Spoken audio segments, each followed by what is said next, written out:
दोस्तों नमस्कार। अब यूरोपीय शक्तियों का भारत में आगमन। व्यापारिक मार्ग।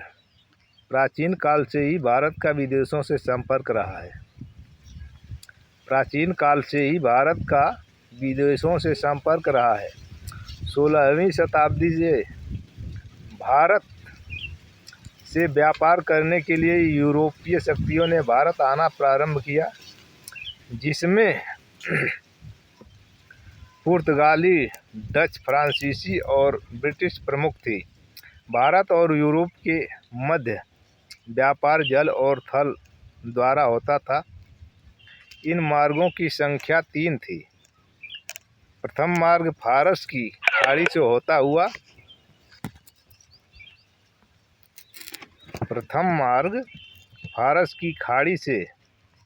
होता हुआ समुद्री मार्ग था। इस मार्ग से इराक, तुर्की, वेनिस और जिनेवा से व्यापार होता था। दूसरा मार्ग लाल सागर से अलेक्जेंड्रिया का था, जहां से समुद्र द्वारा वेनिस और जिनेवा को जाया जाता था। तीसरा मार्ग मध्य एशिया से मिस्र और फिर यूरोप के लिए था। इस व्यापार से यूरोप के सभी क्षेत्रों में भारत की वस्तुओं के वितरण के लिए वेनिस और जिनेवा प्रमुख व्यापारिक केंद्र थे। इटली ने भारत की प्रमुख वस्तुओं के व्यापार पर अपना एकाधिकार जमाए रखने के लिए यूरोप की शक्तियों की व्यापार में हिस्सेदारी को रोक दिया। 15वीं शताब्दी 1453 ईस्वी में कुस्तुनतुनिया पर तुर्कों ने अपना अधिकार कर लिया। अब तुर्कों ने यूरोप और भारत के मध्य पुराने सभी संचार के माध्यमों को बंद कर दिया। कुस्तुनतुनिया नगर व्यापार मार्ग का मुख्य द्वार था, अतः व्यापार के लिए यूरोप के व्यापारियों को कुस्तुनतुनिया नगर पर पार करना ही पड़ता था। लेकिन तुर्कों द्वारा मार्ग पर कब्जा होने के कारण यूरोप और भारत के मध्य व्यापार को बहुत धक्का लगा। समुद्री मार्ग की खोज। अब यूरोपवासियों ने व्यापार के लिए नए समुद्री मार्ग की खोज करना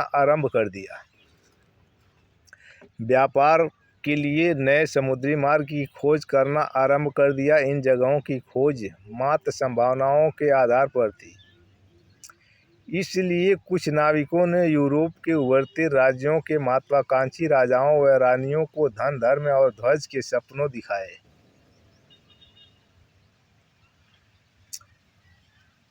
यूरोप के उभरते राज्यों के महत्वाकांक्षी राजाओं व रानियों को धन, धर्म और ध्वज के सपने दिखाए। धन, राज्य की आमदनी के लिए खजाना इकट्ठा करना, कीमती धातु, सोना, चांदी एवं मसालों के फायदेमंद व्यापार से कर एकत्रित करने की संभावना थी। धर्म, ईसाई धर्म का दूर दराज इलाकों में प्रचार करना। ध्वज, यूरोप के राष्ट्रों का झंडा दूर दूर के उपनिवेशों पर फहराए, जिससे उनका साम्राज्य बढ़ेगा। यूरोप के राजाओं ने इन नाविकों की समुद्री यात्राओं का खर्चा वहन किया। इनके नाविकों ने कुतुबनुमा की सहायता के रास्तों की खोज में लंबी समुद्री यात्राएं की। कुतुबनुमा द्वारा सी दिशाओं का ज्ञान होता है।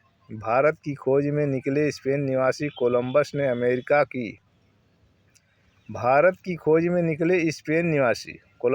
अमेरिका की खोज की तथा पुर्तगाल निवासी वास्को डी गामा अपनी लंबी जल यात्रा के दौरान अफ्रीका के दक्षिणी छोर से होते हुए भारत के पश्चिमी समुद्र तट के कालीकट बंदरगाह 1458 ईस्वी पर पहुंचकर भारत की खोज की। अब पुर्तगालियों को हिंद महासागर होते हुए पूर्वी द्वीप समूह का नया जल मार्ग मिल गया। अब यूरोप और भारत के मध्य व्यापार पुनः आरंभ हो गया। पुर्तगालियों ने हिंद महासागर के माध्यम से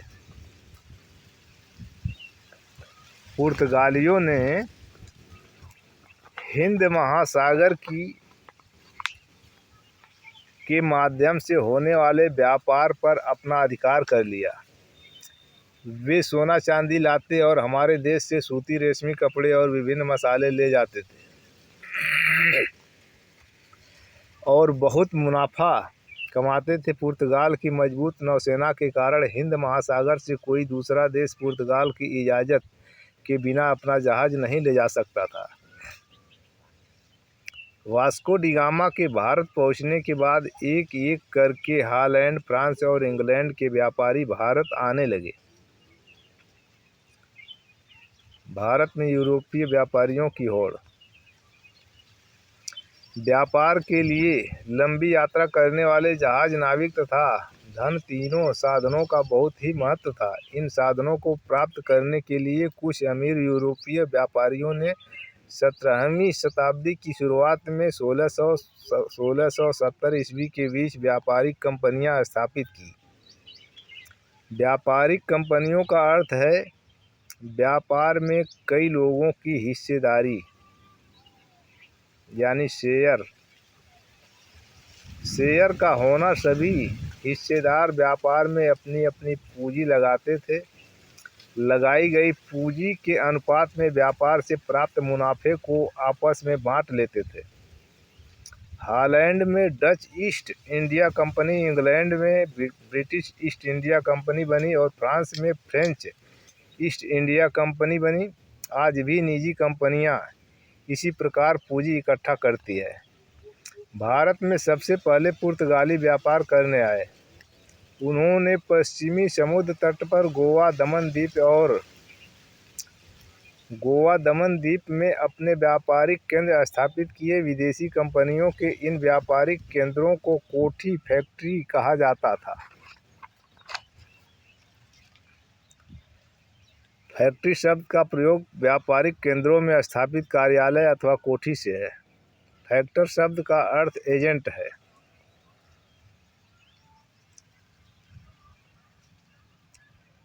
फैक्टर शब्द का अर्थ एजेंट है। कंपनी की ओर से कार्य करने वाले व्यापारी एजेंट जिस कोठी में कार्य करते थे उसे फैक्ट्री कहा जाता था। यूरोपियों की बस्तियों के लिए भी सैनिक रखे जाते थे। कोठियों की रक्षा किलों की तरह होती थी और इन किलों की सुरक्षा के लिए यूरोपीय व्यापारियों के सशस्त्र सैनिक तैनात रहते थे। वास्को डी गामा के भारत पहुंचने के बाद एक एक करके हॉलैंड, इंग्लैंड और फ्रांस के व्यापारी जल के रास्ते भारत आने लगे। इस समय तक हिंदुस्तान के किसी भी शासक ने नौसेना तैयार करने की बात सोच तक ही नहीं सकी थी। हॉलैंड निवासियों ने, जो डच कहलाते हैं, कालीकट, कोचीन, नागापट्टनम तथा चिंसुरा में व्यापारिक केंद्र खोले। फ्रांसीसियों ने मछलीपट्टनम, पांडिचेरी, चंद्रनगर, माही स्थानों में अपने व्यापार के मुख्य केंद्र बनाए। अंग्रेजों ने अपने को केवल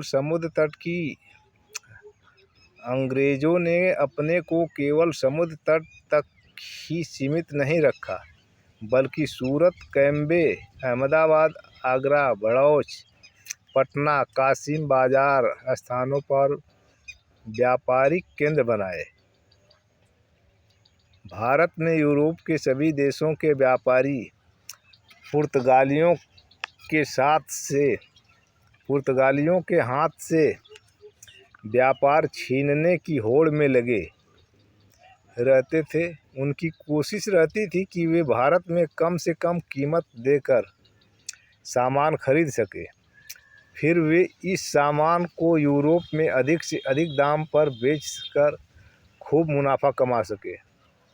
उन्होंने पाया कि सूरत, मछलीपट्टनम जैसे बड़े बंदरगाहों पर जो सामान व्यापारियों द्वारा बिकने लाया जाता है वह महंगा मिलता है। इसलिए यूरोप के व्यापारी गांव-गांव में अपना आदमी या एजेंट भेजकर सीधे कारीगरों से माल खरीदने की कोशिश में रहते ताकि सस्ता माल मिले।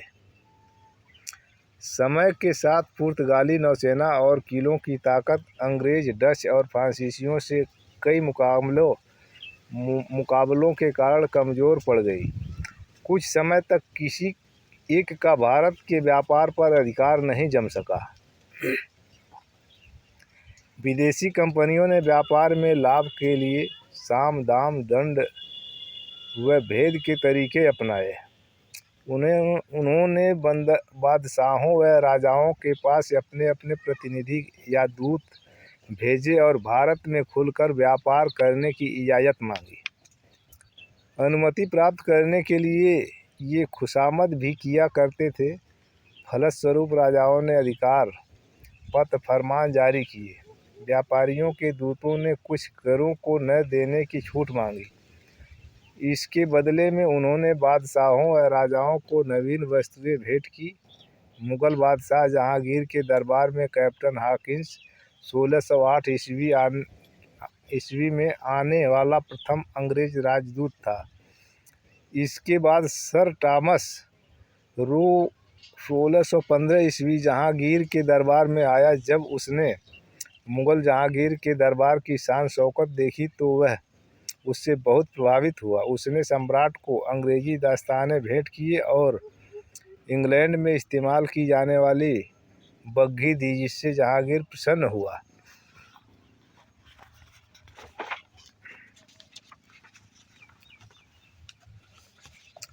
उपरोक्त मानचित्र के आधार पर अंग्रेज, फ्रेंच, पुर्तगाल, डच के फैक्ट्रियों की सूची बनाओ। राजाओं के मन में यह आशा थी कि उनके राज्य का खजाना बढ़ेगा तथा करों में छूट देने से उनके राज्य में ज़्यादा व्यापार आकर्षित होगा और राज्य खूब फलेगा फूलेगा। इससे और अधिक कर मिलेगा। हिंदुस्तान के राजाओं के मन में यूरोपीय व्यापारियों की तरफ से मिलने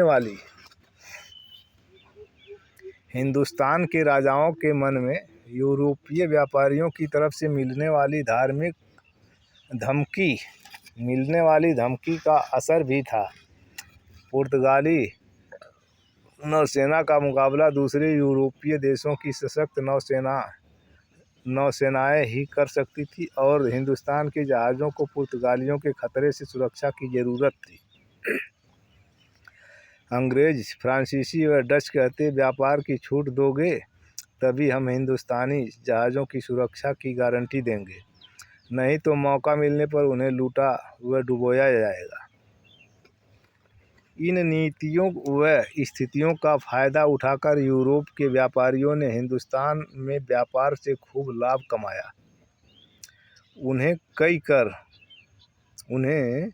कई कर टैक्स न देने की छूट मिली। ज़मीन खरीदकर उन्होंने अपने गोदाम, घर, बंदरगाह और अपने अपने किले भी बनाए।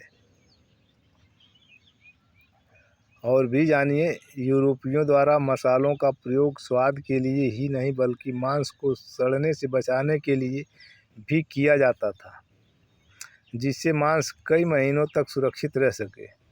पुर्तगाल, इंग्लैंड, फ्रांस, हॉलैंड आदि यूरोपीय देशों का क्षेत्रफल, जनसंख्या व संसाधन भारत के एक प्रांत उत्तर प्रदेश के क्षेत्रफल, जनसंख्या व संसाधनों की तुलना में कम है। ये देश भारत से हजारों किलोमीटर की दूरी पर है। इन सब के बावजूद ये यूरोपीय देश भारत पर अपना आधिपत्य स्थापित करने में सफल हुए। जिस समय यूरोपीय देशों में तकनीकी विकास जैसे घड़ी छपाई के लिए प्रेस एवं बंदूक आदि बनाए जा रहे थे, उस समय हमारे देश के शासक इनसे अनभिज्ञ व अपरिचित थे। धनी व्यापारियों ने पैसा उधार देने के लिए बैंक की स्थापना की। इसके लिए वे शुल्क लेते थे, जिसे ब्याज कहते थे। लोग अपना धन बैंकों में सुरक्षित रखते थे। पहला बैंक इटली वासियों का था। 17वीं शताब्दी में लंदन तथा एम्स्टर्डम बैंक था व्यवस्था वाले सबसे महत्वपूर्ण बने। आज यूरोप के समस्त देश के यूरोपियन यूनियन में संगठित हो गए हैं और आर्थिक रूप से एक शक्ति के रूप में उभर कर आ रहे हैं। वैकल्पिक प्रश्न, अमेरिका की खोज की थी कोलंबस ने, शिकागो ने, हॉकिंस ने, सर टॉमस ने,